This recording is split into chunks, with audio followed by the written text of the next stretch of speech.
আসসালামু দর্শক বন্ধুরা, আজকে আমি আপনাদেরকে নিয়ে এসেছি আমার ব্রয়লার মুরগির খামারে। দেখতেই পাচ্ছেন বন্ধুরা, আমার ব্রয়লার মুরগিগুলো কত সুন্দর। আমার ব্রয়লার মুরগিগুলো বয়স আজ 20 দিন। এখানে দেখা যাচ্ছে একটা মুরগির চোখ নষ্ট হয়ে গেছে ঘুণের কারণে।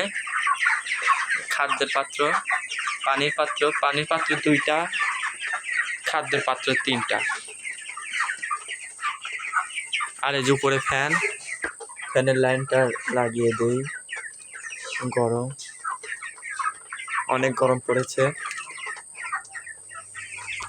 ঘুরছে, মুরগিগুলো এখন লাফালাফি করছে।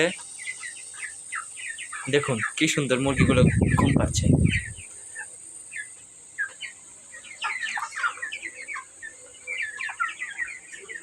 আজকের মতো এখানেই শেষ করছি বন্ধুরা, আবারও দেখা হবে নতুন একটা ভিডিওতে।